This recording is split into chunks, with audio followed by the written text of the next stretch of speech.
Welcome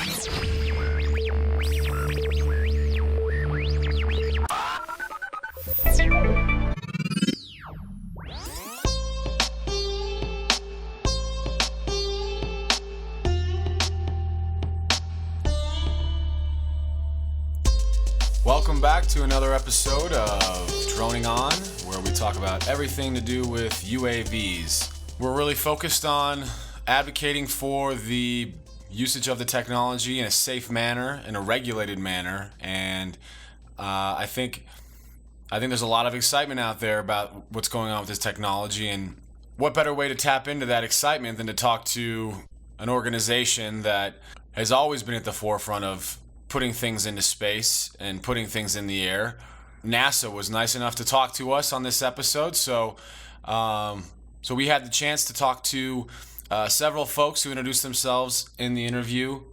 Kurt Rinke from Camo LLC, Sam Ortega, who's the manager of the NASA Centennial Challenges program, and Gary Qualls, who's a aerospace technologist at the NASA Langley Research Center. So I had a chance to get all three of them on the phone, as well as a few other folks associated with the challenge, and I thought it was a great conversation, mostly because not only were we able to hear about a challenge which is still open. In fact, if you're serious about learning this technology and using it for business purposes in the future, this is the exact kind of challenge you want to be in. They literally create an environment for you that will test your ability to operate in an air traffic environment, which is going to be so important for this technology to be adopted widespread. So it's very important that regulation play a key role in the development of this technology, and that's what's so cool about this competition. We're talking about a great kind of private-public partnership here, where it's just a win-win on both sides. On one side, people get the ability to bring in new technologies and introduce them to the world and test them out. And on the other side, NASA's helping make this a safer technology and figuring out how this is going to plug into the current aviation industry. You're helping sort of frame that discussion. So I want to play the interview now. I'll make sure and put all the links to everything in the description so that you can follow up and read more about these people and more about the challenge. So sit back and enjoy. So who do we have on the line? So you have myself, Sam Ortega. I'm the program manager for the Centennial Challenges program. Sitting here with me is Gary Qualls, who is our project manager for NASA for this particular challenge. Janet Anderson is tied in from Marshall Space Flight Center. She's a public affairs officer there. And then Kurt, you want to go through your team? Yeah, my name's Kurt Rinke from Camo LLC. I'm the president of the company, and we're a small veteran-owned business here in Dayton, Ohio that is tasked with doing the overall planning, execution, and reporting of the challenge. With me, I've got our program manager and public affairs person, Vanessa Pinto. And then for the challenge, our communications and PA person is John Steinbicker. He's on the line as well. Dave Gallagher with the UAS Test Center in Ohio and Indiana's on the line. We, NASA, are putting up the prize money for a competition to help advance the technologies for this unmanned aircraft system. We partnered with the Development Projects Incorporated there in Dayton, Ohio, and they are the ones that we go to. We have a SpaceX agreement signed with them to execute the competition for us. And they, in turn, have gone off and partnered with other organizations, Camo being one of them, Dayton, Ohio Test Center is the other one. Ohio, Indiana Test Center is the other one, and others. And so these other people are supporting DPI in the execution of the challenge. And, I guess like Kurt said, he's kind of leading up the effort for DPI through Camo. So that's the part, the participation support effort there.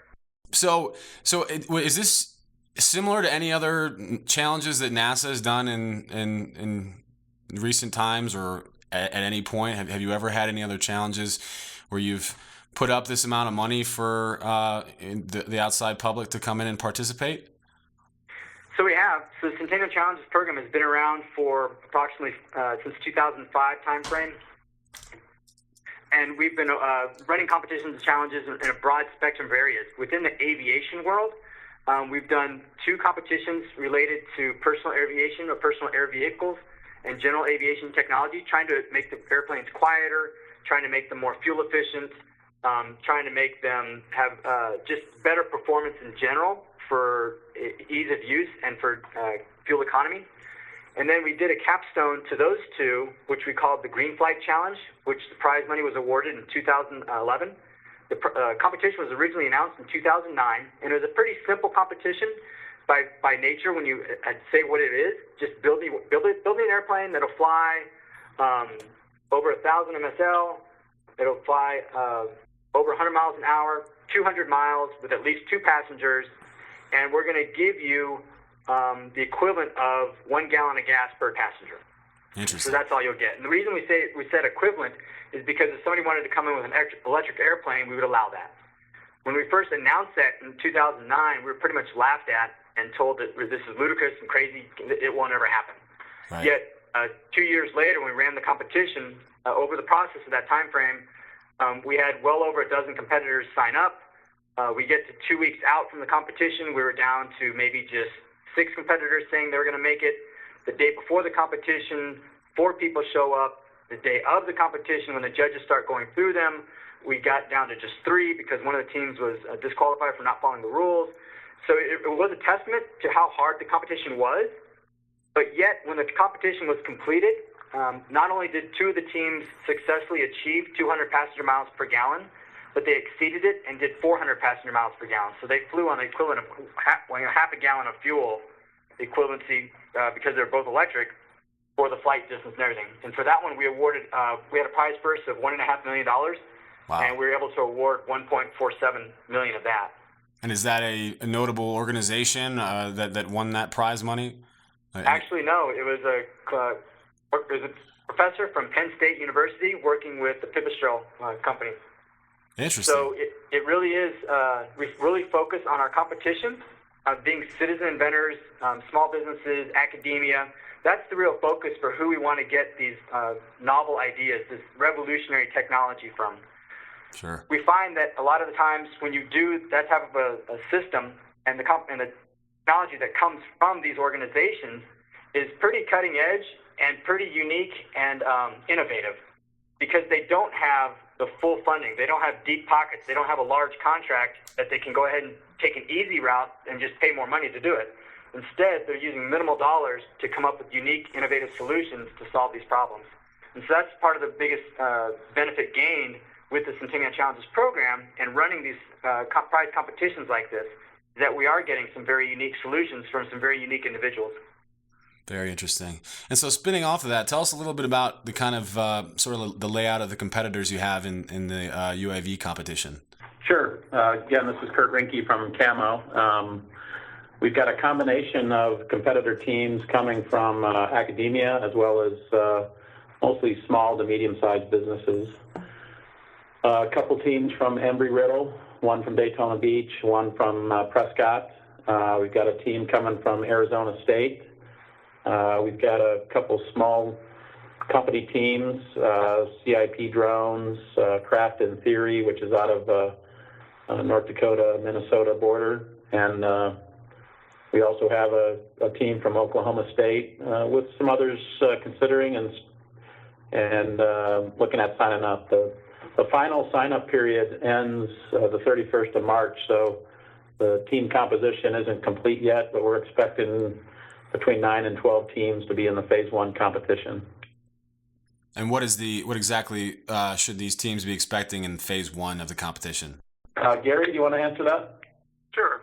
So what we're doing is we're creating an air traffic environment that we think would be typical of the future when we figured out all the solutions to integrating unmanned aircraft into the normal national airspace where regular people are flying around in airplanes. So we're having these people show up, giving them a job to do with their unmanned aircraft, and while they're doing that, we're going to operate some other aircraft around them, and they're going to have to remain well clear of those aircraft, just as if they were manned aircraft. So we're going to run the competition with a few different separation distances to see if some distances work better than others, where people have problems, where they don't. And we're going to operate these aircraft, other unmanned aircraft that create these traffic situations, and we can see how these folks react, and if they really are able to operate their aircraft safely once they get into normal air traffic. Interesting. So you'll have basically, this is just me generalizing, but you basically have just a space where you'll be flying. Will be other unmanned aircraft that will fly through this airspace, or are you going to have actual manned aircraft flying through, and then these? I assume these drones will sort of be, suspended in that airspace and be expected to move out of the way. Yes. So that's a pretty close approximation of what we're doing. Our current safety rules right now, because we haven't successfully integrated aircraft in with manned operations, we don't have those technologies deployed yet. We can't really safely point unmanned and manned aircraft at each other. So we have developed what we're calling a traffic squadron of aircraft that we're using to create the air traffic. And they look like normal manned aircraft. They look like Piper Cubs flying around. And they're pretty large. They're 40% scale, about a 14-foot wingspan. And they're flying around, and we're trying to make them operate as much like normal aircraft as we can. And we think that helps reinforce to the competitors that these are proxies for manned aircraft, and you need to treat them as special and stay out of their way and not upset people. Don't fly right by them, and really evaluate whether they can operate in a manner that be considered safe. And so I guess my question would be, in lieu of of this challenge rollout, who do you see? Obviously, on our end, we're more of coming from the hobbyist perspective, but who do you see are they really should be the interested parties in this competition? What businesses or industries do you see could get the most benefit for kind of paying attention to who comes out of this challenge? I think there's a few different groups that I think are interested and would be interested. So if someone has a technology that they think is applicable here, and they may have done some flight tests and tested that technology in a kind of a sterile environment or a very precise way of testing, this is an opportunity to team up with another group or to integrate their technology in with a larger aircraft that needs to do the job and come out and demonstrate how well their technology works. It's also a good opportunity for folks who are pretty mature operators of aircraft who have a lot of experience to come out and really demonstrate how well they can do this job that really is just a few years out. If you look at the timetable of how the regulations are going to be put in place, it's in the relatively near future. So I think this is a great opportunity for people who want to operate commercially on day one when it's allowed to come out and show, hey, we're ready and we've got everything it takes and we're ready to go do your crop dusting or your aerial survey or your atmospheric testing, whatever the job's going to be in the future. Mm-hmm. This is their chance to show that they're really on the brink of being able to do it well and in a place that gives them a lot of visibility. I think the other important thing, or the factor to remember as well, is that we're doing this competition to help advance these technologies. And other companies that are involved in UAV manufacturing or UAV just usage, it's important that they're aware that this competition is ongoing because the technology being developed is something that they could potentially take advantage of. So instead of spending their own IRAD money, their internal research and development funds, to develop a technology, they may be able to come to the competition, see a competitor, and it may not even be the competitor that wins the competition. It might be somebody who's gets in second or third place, but yet they see some technology that they've developed and think that that's something we could use. Instead of spending our IRAD money to do it, let's just work with them, use their technology, buy their technology, lease their technology, and spend our IRAD money in other places that we're trying to solve problems with and take down technology barriers. Sure. Yeah, and I think that's an important component of these kinds of open innovation challenges. And I think the DARPA Grand Challenge that they had, for the driverless cars early on was a great example of that, where they had, the first year, not many teams were technically successful, but they did bring all those people together in one pit area, and everybody came to know each other, and they were trying to help each other. And you actually formed a community because of that event that focused a whole lot of technical people and a whole lot of strength on that one problem that they were interested in. So that's and that's why you had such a good second running of that competition, is you created a community focused on solving that problem that wasn't there before. And I think that's what this kind of challenge does for the UAS community, where a lot of people have been focused on their very specific airframe or their specific technology, but this forces them to come and operate in a well-rounded, fully featured world.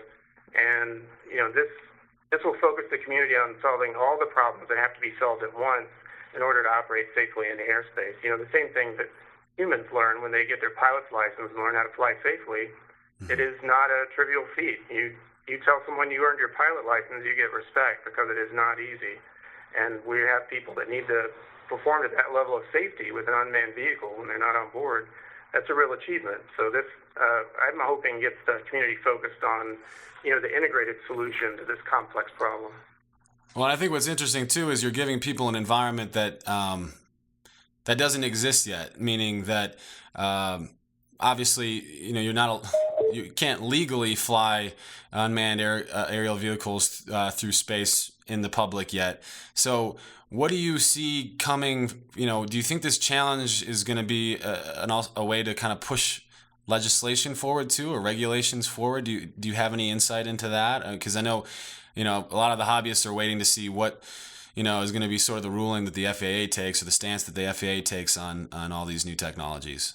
Yeah, that's a tough one to comment on because we're part of the government, and I think Sure. that people are on a lot of different sides of it, and there's a lot of perception issues you have to deal with. I think the way I approach it is, the FAA, working with the airline industry has made air travel the safest mode of travel, bar none.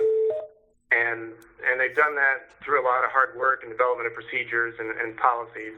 And now adding, unmanned aircraft that don't have the senses that a pilot has, so is a tough thing to figure out. And I think everyone's committed to it and figuring out how to do it. And it's just a tough thing.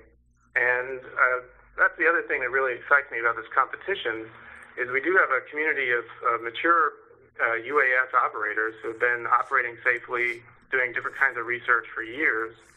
And, they're convinced that they can operate safely in the future and, don't understand why they need a lot of new government regulations in order to keep doing what they do well.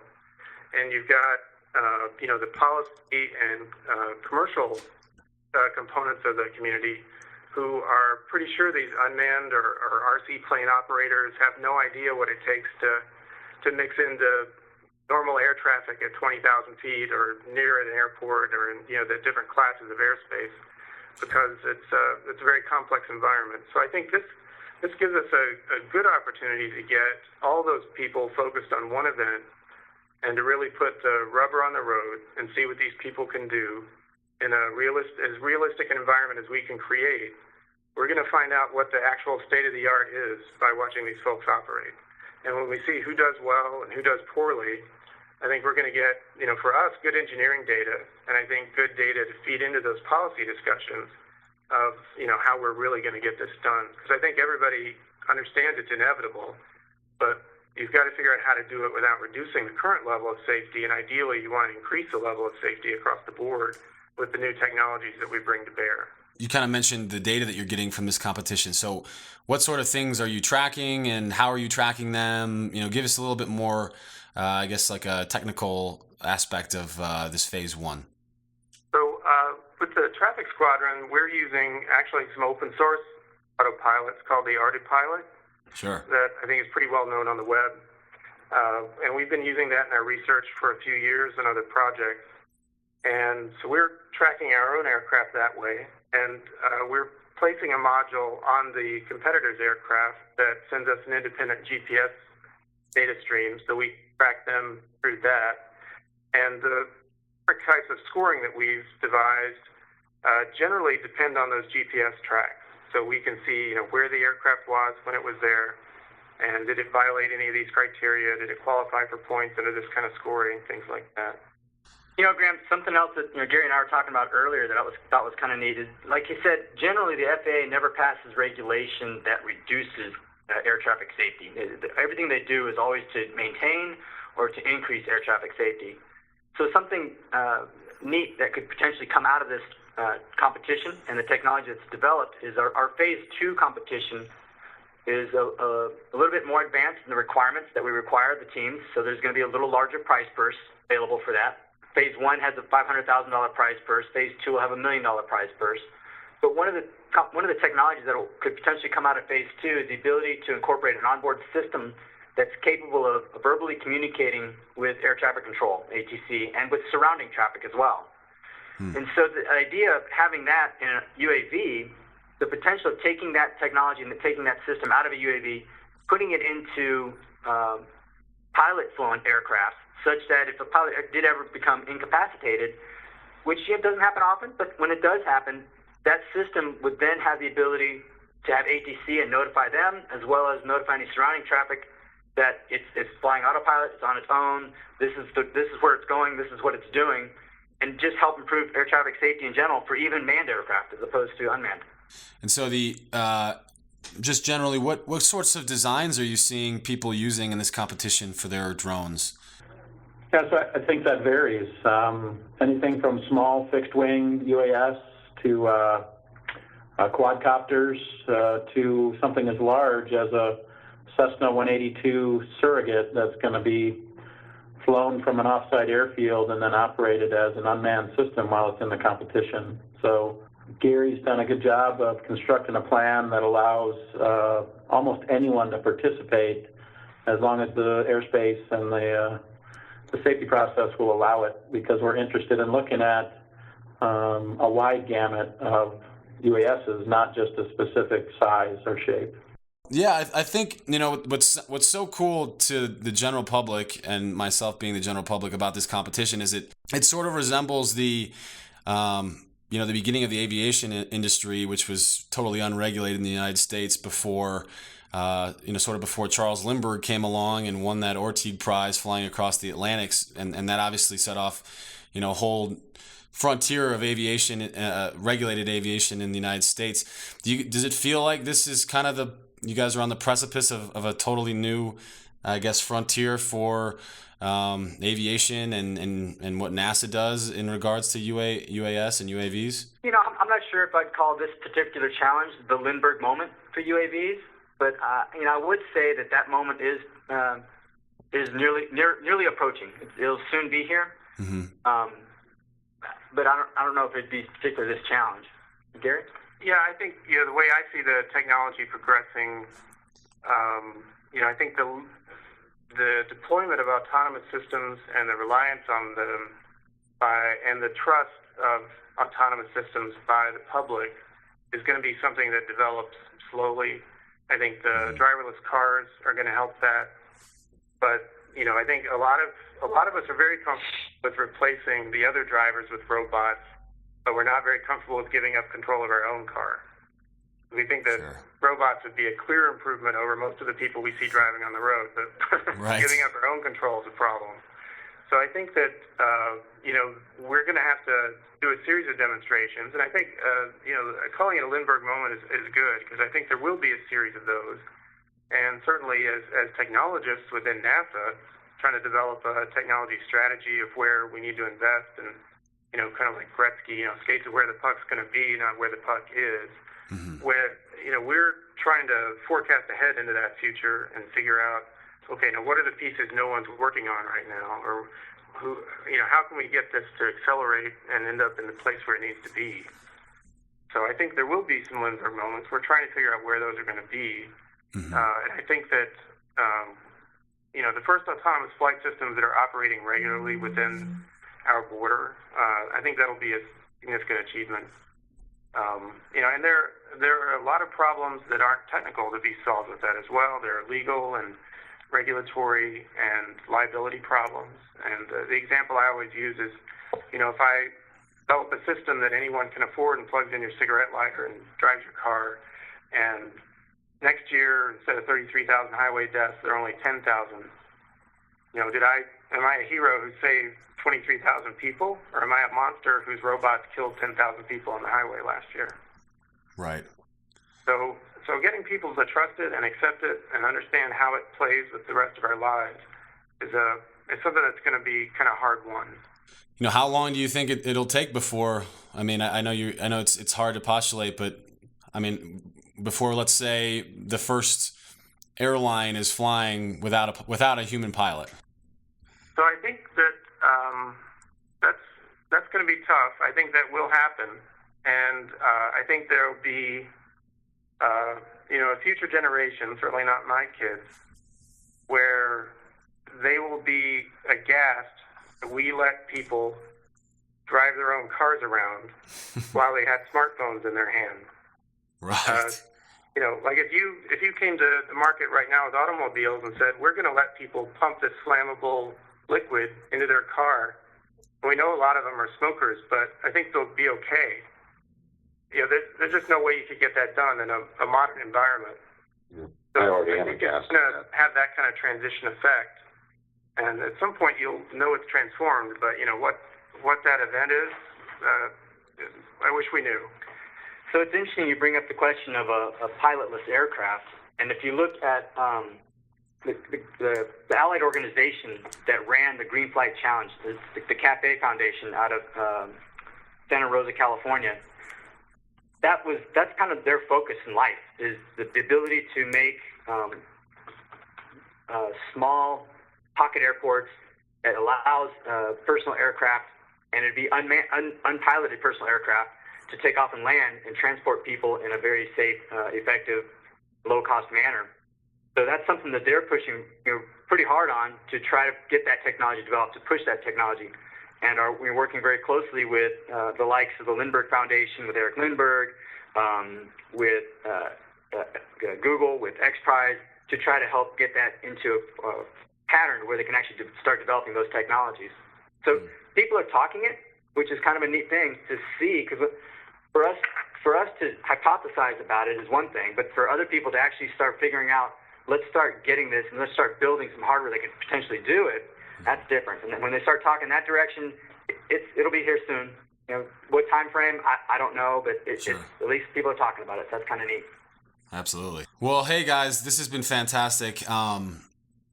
But before we wrap up, I just want to see if we can just get give me like a general overview of the next 6 months or to a year of the challenge. When will we know, sort of who comes out on top? I know it's a phased competition, but just give us a general timeline of what's coming up. So right now, the date set for the competition is end of May to early April. I'm sorry, end of May. Right now, the date set for the competition is end of May to early June. Mm-hmm. But we're looking for some range scheduling that we're trying to work out. Some issues there. So there's some potential that the competition date might be changed. That announcement should be coming out here probably early next week. And the best place to find out any details or information about that potential date change would be posted to either the Allied Organization's website, to the Development Projects Incorporated, and that's UASAOC.org, or you can go to the Centennial Challenges website, which is www.nasa.gov/challenges, and then click on the UAS Challenge Competition site. And in either of those locations are the best place. Actually, UASAOC.org is the best place to go to get any information regarding the status of the competition and everything that's going on with it right now. Yeah, I think it's going to be really exciting. If you guys can make it out, that would be great. We'd love to have you. And I just want to emphasize that registration is still open, and there is $500,000 up for grab this year for the first steps in developing this capability of integrating the aircraft. And I think that whoever does well is going to be way ahead on the second phase of the competition, where we've got $1 million available. So I would like to encourage people to consider signing up in a serious way. I guess one closing note is, NASA is very excited to be able to partner with the Development Projects Incorporated to help advance this technology, as FAA takes into consideration how they're going to incorporate UAVs into next generation airspace. So we're very pleased to be standing next to them and helping to make the big difference in the UAV world. And I think the way you described your group and the kind of challenges you guys are solving kind of day in and day out, and what your future goals are, you guys are exactly the kind of people we hope to see in this competition, because you guys are the prototype for the people that are going to be doing this in the future every day. Well, I appreciate that. We don't always feel like experts as we learn, but trial by error, I guess. That's the way to win. That's why we're here.